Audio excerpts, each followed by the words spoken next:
नमस्कार फ्रेंड्स, आज हम ज्योग्राफी में देखेंगे पश्चिमी घाट या सह्याद्री को। पश्चिमी घाट या सह्याद्री महत्वपूर्ण ज्योग्राफिकल रीजन है भारत का, जिसे हम मैप में अच्छे से देख लेते हैं। ये गुजरात का तट है, यहां से आते हैं हम महाराष्ट्र, गोवा, कर्नाटक और केरला के तट तक। फिर ये मुड़ गए हम तमिलनाडु और आंध्र प्रदेश के तट पर। जब हम वेस्टर्न घाट कहते हैं तो कौन सी सिचुएशन है, तो हमें पता है कि भारत का ये भाग जो है वो समुद्र तटीय रेखा है। ये समुद्र तट है और इसके पास ही ये क्षेत्र जो है वह भारत में प्रायद्वीपीय पठार है, एक छोटा सा पठार है। ये दक्कन का पठार और कर्नाटक का पठार, दो पठार है। प्रायद्वीपीय पठार के नाम से एक ही ज्योग्राफिकल फीचर्स के रूप में जाने जाते हैं। तो पठार और तट की रेखा के बीच का जो क्षेत्र है उसे हम कहते हैं वेस्टर्न घाट्स। वेस्टर्न घाट्स इनको कहा जाता है, पठार और तटीय रेखा के बीच के क्षेत्र को। अगर इसका विस्तार देखा जाए तो ये ताप्ती नदी बह रही है गुजरात में, सूरत के पास ये समुद्र में मिल जाती है। सूरत के पास ये समुद्र में मिल जाती है। तो ताप्ती के मुहाने से लेकर के, ताप्ती के मुहाने से लेकर के दक्षिण में कन्याकुमारी तक वेस्टर्न घाट पर्वतमाला फैली हुई है। ताप्ती मुहाने से लेकर के, ताप्ती मुहाने से लेकर कन्याकुमारी तक 1600 किलोमीटर लंबी ये पर्वत श्रृंखला है। 1600 किलोमीटर लंबी, जिसमें गुजरात, महाराष्ट्र, कर्नाटक और केरला चार ही राज्य आते हैं। गोवा को इसमें शामिल मत कीजिएगा, क्योंकि गोवा समुद्र तटीय क्षेत्र में आ जाता है, न कि वेस्टर्न घाट क्षेत्र में। ये इसका ज्योग्राफिकल फीचर्स है। ठीक, इसकी ऊंचाई को देखा जाए, कहीं कहीं 1800 मीटर भी ऊंची दिखती है और कहीं इससे कम। एवरेज इसका निकलता है, औसत इसकी ऊंचाई है, एवरेज ऊंचाई इसकी 1200 मीटर। एवरेज ऊंचाई इसकी 1200 मीटर है। उत्तर में आपने देखा होगा प्रायद्वीपीय पठार आने का बिल्कुल संकरी पर्वतमाला है, और दक्षिण में जा जाती है, चौड़ी हो जाती है। उत्तर में इसकी चौड़ाई कम है, उत्तर में ये संकरी है, केवल 50 किलोमीटर चौड़ी है, 50 किलोमीटर चौड़ी, जबकि दक्षिण में ये ज्यादा चौड़ी है, जो लगभग 65 से लेकर के 80 किलोमीटर तक फैली हुई है। 65 से 80 किलोमीटर तक ये फैली हुई है। ये इसका ज्योग्राफिकल फीचर्स और विस्तार है। और इसको याद रखना, ये समुद्र तटीय पश्चिमी तट जो है भारत के, उसके समानांतर फैली हुई है। पश्चिमी तट के समानांतर, ठीक है। इसके निर्माण को देखते हैं, इसका निर्माण कैसे हुआ। ये तो इसका स्थिति और विस्तार था, अवस्थिति।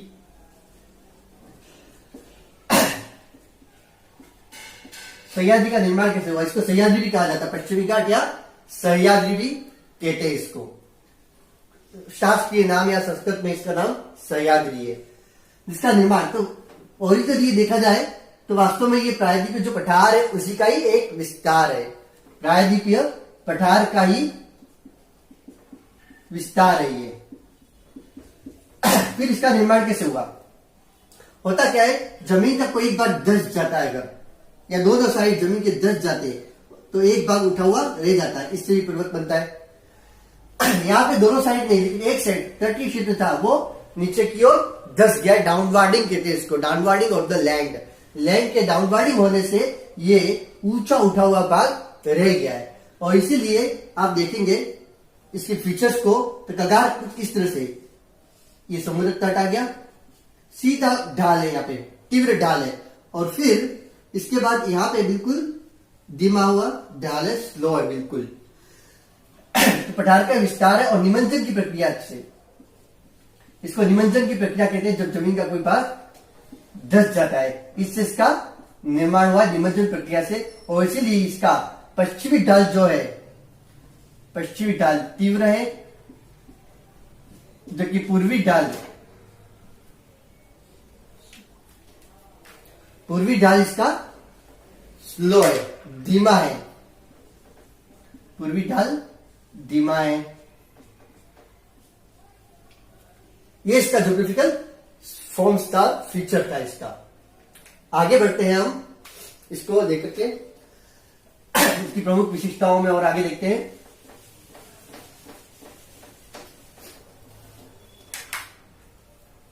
इसकी पर्वत चोटियां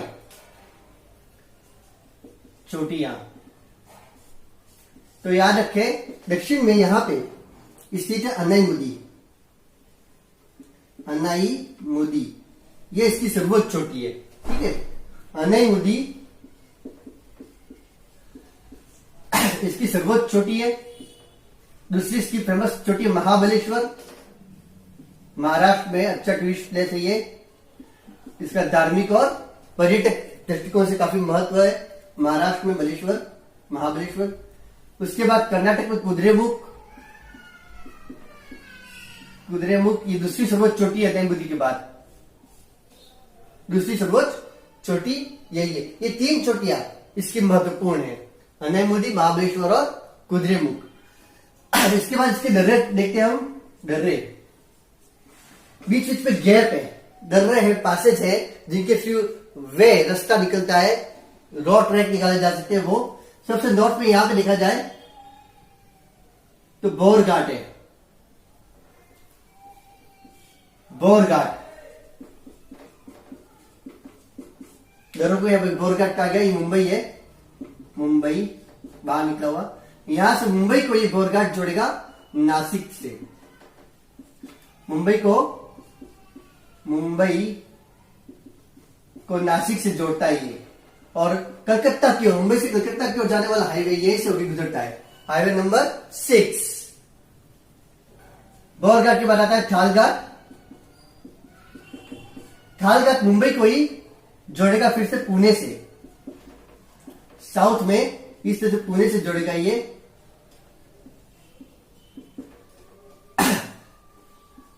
और पुणे के आगे बेंगलुरु और चेन्नई होने वाला रास्ता यहीं से होके नेशनल हाईवे नंबर 4 यहीं से गुजरता है। बोरघाट, चारघाट के बाद आता है पालघाट को साउथ में पलक्कड़ भी कहा जाता है। पलक्कड़ एग्जाम में कहीं दे दिया कि स्टूडेंट कंफ्यूज हो जाएंगे ऐसे ही। ये साउथ में काफी, और तमिलनाडु में स्थित कोयम्बटूर को जोड़ेगा केरला के कोचीन से। कोयम्बटूर को कोचीन से जोड़ता है ये पालघाट। और लास्ट में अंत में एक घाट आता है शेनकोट्टा घाट, शेनकोट्टा घाट इसका नाम है, बिल्कुल दक्षिण में है। ये तमिलनाडु में स्थित मदुरई को जोड़ेगा तिरुवनंतपुरम से। तमिलनाडु के मदुरई को तिरुवनंतपुरम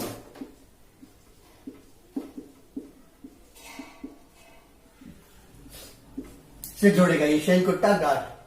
ये इसके प्रमुख घाट है। आगे देखते हैं हम नदियों को। पश्चिमी घाट की प्रमुख नदियां। अगर नदियों को देखा जाए पश्चिम घाट की, तो यहां से निकलती नासिक के पास गोदावरी, कृष्णा कर्नाटक में निकलती है बालाघाट की पहाड़ियों से, और कावेरी। ये प्रमुख नदियां, और तीनों प्रमुख नदियों को आप देखेंगे तो सारी नदियां पश्चिमी घाट के पूर्वी भाग से निकलती हैं, और इनका ढाल पूर्व की ओर है, इस तरफ बहती है। जबकि इसके पश्चिमी ढाल से निकलने वाली नदियां इस तरह अरब सागर की ओर बहेंगी, तो ये अपना पानी निकाल जाएंगी बंगाल की खाड़ी में, और इधर साइड निकलने वाली नदियां अपना पानी ले जाएंगी अरब सागर में। तो इस तरह से देखा जाता है ये महान जल विभाजक का कार्य करती है। जैसे उत्तर में अरावली पर्वतमाला जल विभाजक का कार्य करती है, वैसे दक्षिण में जल विभाजक का कार्य कौन करेगा? वेस्टर्न घाट्स, सह्याद्री इसका कार्य करेगी जल विभाजक का। नदियों की बात आई तो यहाँ पे कुछ प्रपात महत्वपूर्ण है नदी पर बने हुए। कर्नाटक में शरावती नदी पर शिमोगा जिले के पास एक प्रपात बना हुआ है, जोग या गरसोप्पा जलप्रपात, गरसोप्पा, या फिर महात्मा गांधी जलप्रपात। पानी जो पहाड़ों से नीचे गिरता है इसको प्रपात कहते हैं, और ये भारत का सबसे ऊंचा जलप्रपात है। ये भारत का सबसे ऊंचा जलप्रपात है। ये कर्नाटक में इसमें भारत का सबसे ऊंचा जलप्रपात है। अगर खनिजों को देखा जाए, खनिज संसाधनों की दृष्टिकोण से भी काफी महत्वपूर्ण है। बहुत सारे खनिज मिलते हैं यहाँ पे, लेकिन दो खनिज आके सबसे ज्यादा महत्वपूर्ण है। पहला तो लो अयस्क, जो क्वेश्चन बन सकता है एग्जाम में, वो है लो अयस्क। हमने कुद्रेमुख की पहाड़ियां देखी थी कर्नाटक में, कुद्रेमुख की पहाड़ी, यहीं से निकलता है लो अयस्क। और इसके बारे में बहुत इंपॉर्टेंट फैक्ट है कि कुद्रेमुख से निकलने वाला ये लो अयस्क विदेशों में एक्सपोर्ट किया जाता है, मोस्ट जापान। कर्नाटक के न्यू मंगलूर बंदरगाह से, न्यू मंगलोर बंदरगाह से ये एक्सपोर्ट किया जाता है जापान। और दूसरा खनिज संसाधनों में देखा जाए, ग्रेनाइट की चट्टानों में निकलने, यहाँ ग्रेनाइट बहुतायत मात्रा में पाया जाता है। ठीक है। और पर्यावरण दृष्टिकोण से देखा जाए अगर, तो याद रखना है कि भारत का एक पारिस्थितिकी हॉटस्पॉट है ये, पारिस्थितिकी हॉटस्पॉट। पूर्वी हिमालय और पश्चिमी घाट, पूर्वी हिमालय और पश्चिमी घाट दो भारत के प्रमुख पारिस्थितिकी तंत्र है, हॉटस्पॉट है, उनमें से एक है। और साथ में ये जैवमंडल आरक्षित क्षेत्र भी है, बायोस्फीयर रिजर्व किसे कहते हैं, जैवमंडल आरक्षित क्षेत्र, बायोस्फीयर रिजर्व कहलाता है ये। अगर अंत में देखा जाए तो ये जो कगार है, ये जो पर्वत श्रृंखला है, इसकी ऊंचाई पूछ ली जाए, एवरेज ऊंचाई कितनी है, तो याद रखना इसकी एवरेज ऊंचाई बता चुका हूं मैं, 1200 मीटर एवरेज ऊंचाई इसकी है। तो ये था वेस्टर्न घाट्स का पूरा जियोफिजिकल स्ट्रक्चर। Thank you.